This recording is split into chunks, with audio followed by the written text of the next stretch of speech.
Hey, what's up? It's Jim, and this is the Old Review Omnibus Volume 4. This Old Review Omnibus is selectively just going to be reviews of animated films. So I'm trying to do themes of them, so it sort of makes sense why I'm doing this, I guess. So in this one, it's going to be 3 reviews that I previously posted on the Rough Cuts and are now being finally brought back to their proper home on this channel, and a review that hasn't been on YouTube in I think 5 or 6 years or so. It hasn't been up in quite a while, and it is now being resurrected in the Old Review Omnibus. Now, those being, first off, we have the Black Caldron, which a lot of these, by the way, I probably will re-review them at some point, but I haven't gotten there yet. So at some point I will re-review a lot of these movies, but these are the older reviews and that's why they're in this thing, and anyway, it doesn't matter. So first is going to be my review of the Black Caldron, which is for the Rough Cuts, and I talk about kind of the history of the Black Caldron and things of that nature and how I didn't like it all that much. Then after that is going to be a review of the Marvelous Misadventures of Flapjack, or my Flapjack review, which I also did for the Rough Cuts. Is kind of based more on the DVD I got that Christmas and still have, which I think is the only DVD release they did for Flapjack,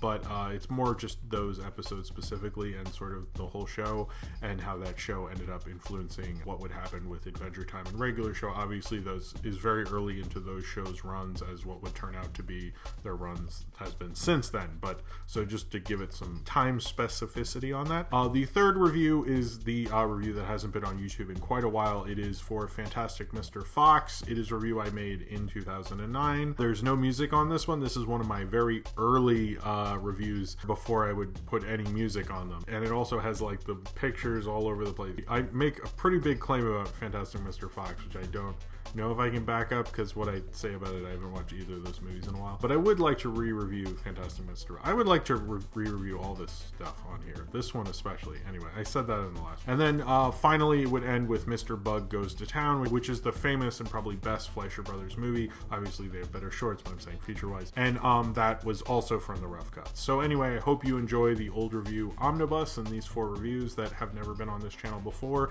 and one that hasn't been on YouTube in a very long time. And yeah, so I hope you enjoy them, and I'll see you again at the end of this omnibus. Hey, what's up? It's Tuesday. I'm Jim here for the Rough Cuts, and today I'll be talking about the film The Black Cauldron. It's a 1985 fantasy Disney animated film. This kid is living on a farm with this guy, his dad or something, I don't know, and he takes care of a pig, and the pig can see stuff if you put his snout in the water, and he does this weird thing, and these images come up and he can tell you where the Black Cauldron is, and if you find the Black Cauldron, you can make this evil army of the dead come up, and they're these skeletons, and they're awesome warriors, and they can never die, so they're the greatest army ever. But no one knows where it is, but this pig can figure out where it is, and this evil Horn King is trying to find and kidnap the pig so he can find the Black Cauldron. The goal of this film was kind of to make an animated film more for teenagers. Now I wonder whether it was kind of a response to all these animated films coming out in the 70s and doing pretty well, like Lord of the Rings and the work of Ralph Bakshi and Heavy Metal. Disney answer to those kind of films. No, me myself, I prefer Fire and Ice. They spent so much money on this. They spent $25 million. It didn't make its money back. The Disney style and that kind of style don't really work together. It's also that this film came out in 1985, all right? The whole Fire and Ice, which came out in 81, bombed. I think that stoner animated movie had lost its appeal by the 80s, but they worked on this for 12 years. They spent all this money. It was supposed to come out in 84, and then they pushed it back even more because they wanted to cut some sequences because they thought it was too scary. The motivation behind this movie is weird because it's so much they want to do something different from a traditional Disney film. They are also forcing it to also be a regular Disney film. They don't want it to be too different from what they usually do, but they also want it to be different than what they usually do. This film is really done when Disney was in quite a transitional phase. Little Mermaid hadn't happened yet. The Disney animated films of the 80s weren't huge. I mean, Fox and the Hound was one thing, but the rest of them I don't think are looked on quite the same way as, you know, the 90s Renaissance with like The Great Mouse Detective and Oliver and Company in this. I kind of like that they stuck to their guns and they tried to do something different. I just wish they had committed to it. It's like they wouldn't let this film be the film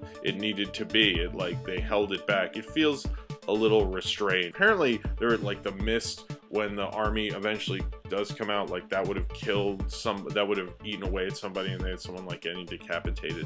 I wish it had kind of done that. I think that was a mistake. And I would like to see the original cut of this. I didn't like, okay, the Horn King has this little henchman guy, and like all their weird like pleading where he's like pleading with the Horn King and like he strangles himself so the Horn King doesn't have to strangle himself.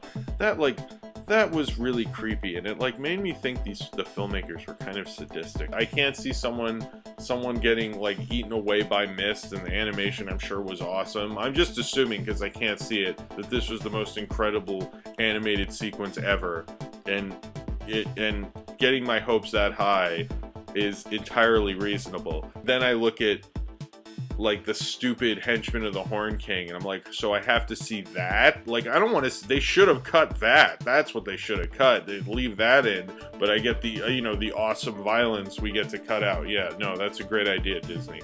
And now they barely released Black Cauldron. It's kind of like the only film I would describe as like a cult Disney animated film. I don't think you could really say that about like The Rescuers Down Under. It's so weird to do any Disney movie that bombed out next to John Carter, because it's like they're so like notorious, you know, they're so mysterious, they're so usually not that great, but there's kind of a weird charm about them, because the craftsmanship at Disney, like the money and like the time that goes into a Disney film, like even Black Hole is like amazing looking, right? It's totally sucks, but like the backgrounds are amazing, and there's a craftsmanship and kind of a nice, like they're going for something weird, and I feel like that's the way with Black Cauldron. It's like they went for something completely different, and it wasn't a huge, like John Carter isn't that good, and it's just not a very good movie. But Black Cauldron, there's a certain charm about it that I can't, you know, it's like I don't love this movie, but I kind of just like it for being its own weird little thing. And you know, maybe Disney, they were thinking of making like a weird stoner fantasy movie, but they didn't commit to it. And so I both kind of like that it doesn't commit to it and hate that it doesn't commit to it, because I wish if it did, I think this would be a really awesome movie. But or I can imagine it was a really awesome movie. Maybe it was even worse. So if you've seen the Black Cauldron and you would like to talk about it, then comment below in the comments. Subscribe to the Rough Cuts if you haven't already. Subscribe to my own channel in the info box below. Follow me on Twitter, Tumblr, and potentially VHX, and follow Earl Barrett Holloway's Tumblr, who does the picture at the beginning and the end of this video. And thank you very much for watching. Hey, what's up? It's Tuesday. I'm Jim here for the Rough Cuts, and today I will be reviewing not a movie, actually, a show called The Marvelous Misadventures of Flapjack, and specifically this DVD, which is volume 1, and there was only one DVD put out.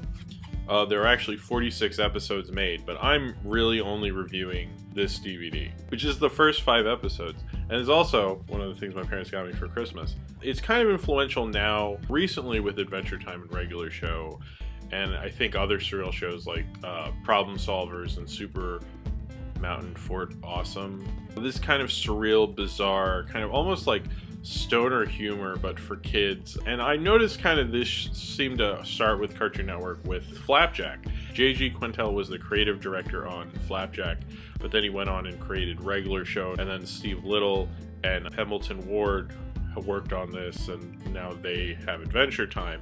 And this ended in 2010, unfortunately. It only lasted 2 years, but they made 46 episodes. I'm assuming what they do usually, what Cartoon Network does, from what I've heard from other people who work at Cartoon Network and I've read on the internet, is that they kind of just order a bunch and then split it up into seasons. They did that to the recent Scooby-Doo Mysteries Incorporated, and I think they did that to Problem Solvers. It is a weird show. The way I heard about it originally was my friend Kool-Aid said, hey, there's this cartoon on Cartoon Network called Flapjack. He had a friend who had kids, and she wouldn't let her kids watch it because she thought it was so creepy and weird. And sometimes I think the surrealness of this show really, it's like the stuff of nightmares, you know. But I kind of like that about it, but I can't imagine, I understand when certain parents don't let their kids watch Flapjack, because it is a little strange. Flapjack, who's the main character, is that guy. That's Flapjack. And he hangs out with his adventurer friend, Captain Knuckles, who's that guy right there. And they live in a whale whose mouth is around this thing. And they live on Stormalong Harbor, which is kind of just a pier in the middle of the ocean. And they're always looking for Candy Island, which is an island made out of candy, which is pretty amazing. And they eat candy like it's kind of like they go to a bar, but instead of beer, you get candy. And candy is also currency. People really like candy in Flapjack. It's kind of fun how it has this neat adventure feel to it. The guy who created Throp Von Orman, he worked as a storyboard artist on Powerpuff Girls, and he was also a storyboard artist on Camp Lazlo and Billy and Mandy. And now he works as a supervising producer and writer on Adventure Time. And it has a similar kind of weird feel. I don't think it's as relatable as Adventure Time. It's kind of like a Tintin Captain Haddock relationship. Flapjack has really low personality. He's like a little kid. He's just not that interesting. But Captain Knuckles is a lot of fun, just like Captain Haddock and Tintin. And he's this hard candy-eating sailor, and they live inside Bubby, who's a whale. They sleep in her mouth, like on her tongue. He combines some Spumco with Fleischer, because this one character, Candy Wife, who's the guy who runs the bar where they eat candy, he has a wife made of candy. And she reminds me of kind of when Fleischer would combine live action and animation. A little bit of UPA because of the way they can use the backgrounds that are hand painted. I like that feel to it. It has kind of this interesting, like, somewhat live action stop motion vibe to it. The theme song is stop motion. It gets a little stranger than Ren and Stimpy, and it'll have bizarre plot twists, much like Adventure Time and Regular Show like that. Regular Show more so.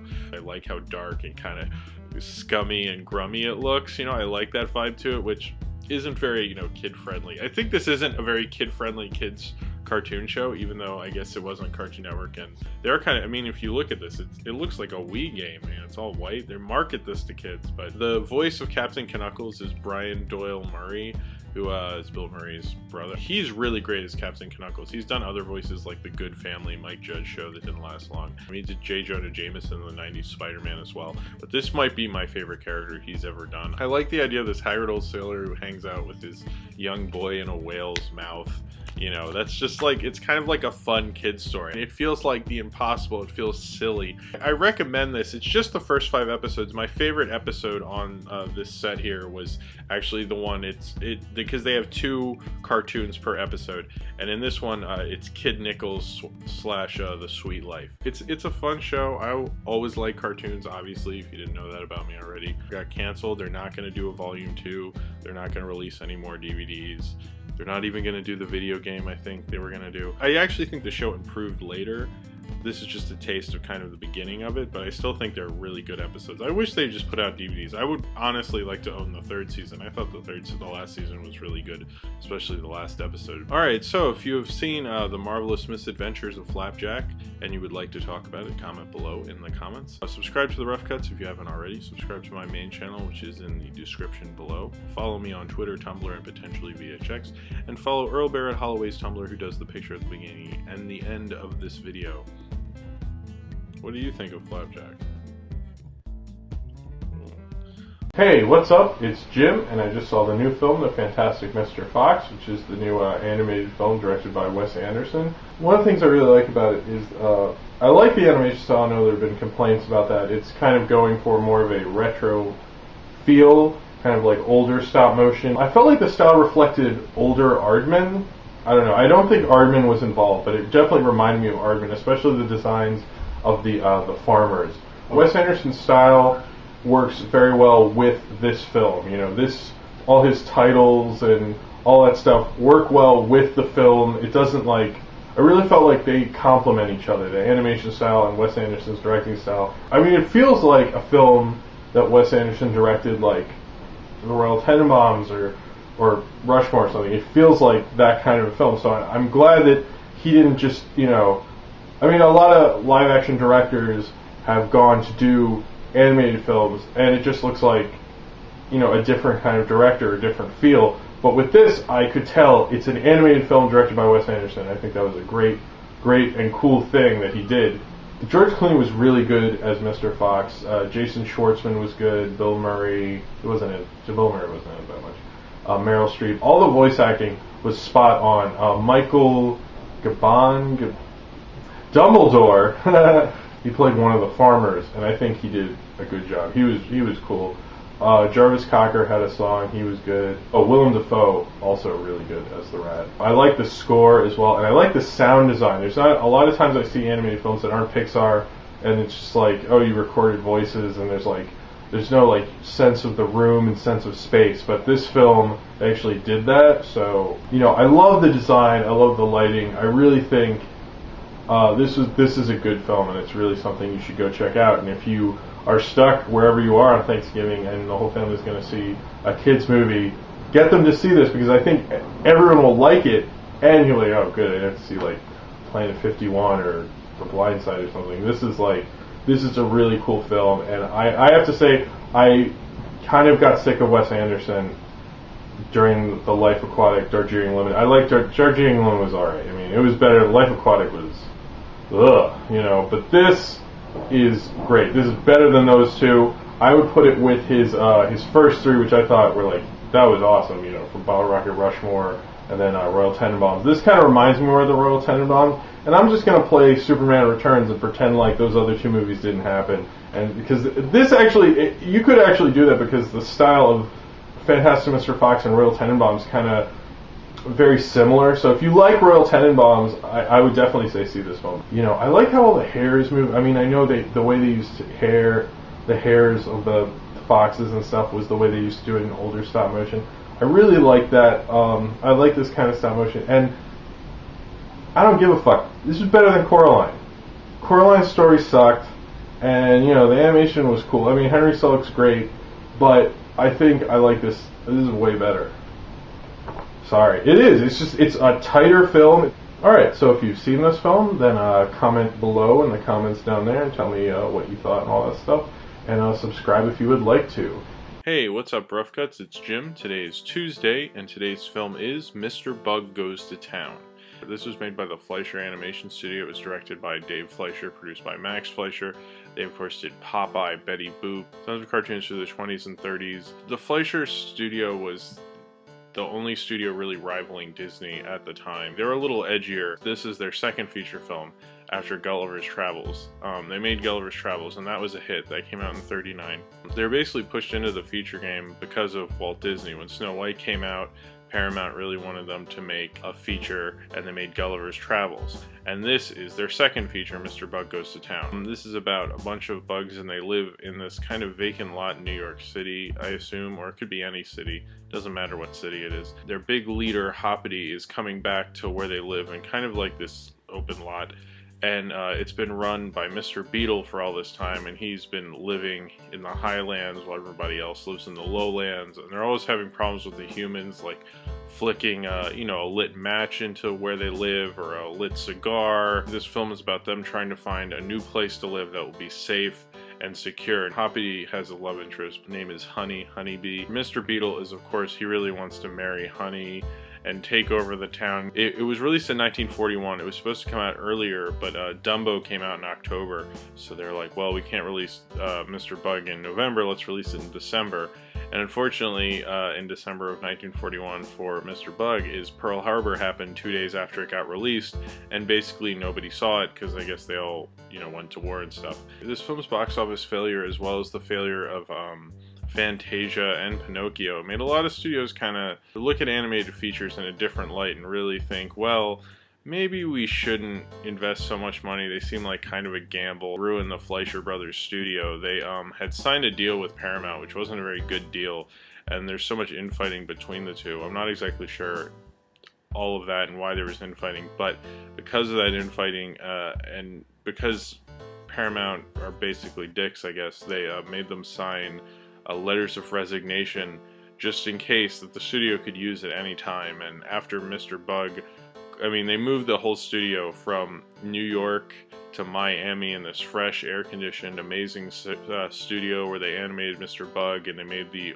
really amazing Superman shorts that they made. They weren't really that concerned with the dialogue, obviously. I think what they're really concerned with is having amazing animation sequences, which is really what Fleischer was known for. I think they weren't as interested in talking, I guess, especially at the time. Animation was more visual, and this, I think, more so than a lot of them. Like, you watch Megamind and you'll have a dialogue scene.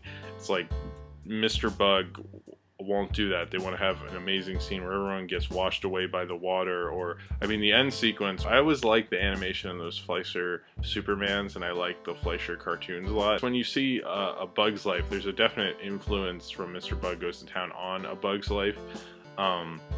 Not so much ants. I don't think there are really any ants in Mr. Bug Goes to Town. I think it's just other bugs, because ants are kind of boring. It has that kind of that good, like, Mr. Smith Goes to Washington spirit, like, I'm an honest guy and I'm gonna find the honest thing to do, very like Frank Capra. It has a more emphasis on humans than you expect from most bug animated films. It makes you definitely think about when you walk around with some grass, you're like destroying some bug village. Mr. Bug Goes to Town has been known under 3 titles. When it was originally released, it was called Mr. Bug Goes to Town. Then, when they re-released it, it was called Hoppity Goes to Town, which actually makes more sense because the main character is Hoppity. There's actually no Mr. Bug in the movie. And so, a lot of people call it either or. Most people go with Mr. Bug Goes to Town. However, the more recent DVD release of it is called Bugville. I think because Wikipedia goes with Mr. Bug Goes to Town, that's how most people refer to it, that's how it was initially released, so that's what I'm going to go with. I don't know, it's just fun to see a Fleischer Brothers movie, and it's fun to watch a Fleischer Brothers cartoon. And, you know, that's what I think when I watch this. I'm like, man, I like the Fleischer Brothers, you know? I guess there's not much critical thought in the fact that the Fleischer Brothers were just really awesome. Alright, so thank you very much for watching Rough Cuts, and I hope you enjoyed my review of Mr. Bug Goes to Town. Please subscribe to my main channel. Follow me on Twitter, Tumblr, and potentially VHX, and follow Earl Barrett Holloway's Tumblr. He is the guy who did the picture of me that opens and ends this video. And thank you. So, those were the old review omnibus. One of the few times I actually zipped up the hoodie all the way. I never do that. Should I do that more? I don't know. I think it looks lame. Especially then, it looks like I was like recovering from a long night of drinking or something. I wasn't, but maybe I was. I don't really remember. Yeah, so those are, that is the old review omnibus. These are probably going to be a little more curated from here on out. I hope you enjoyed that trip down memory lane. I hope you've enjoyed the videos lately. Thank you very much for watching, and subscribe if you would like to. And also, did you notice my hair in the Fantastic Mr. Fox review? That was like before I decided I should like comb my hair before shooting a review. Oh man. The 2009 reviews are fucking rough. Wow. Just wow. Thank you very much for watching. I hope to see you next Old Review Omnibus, and next time as well.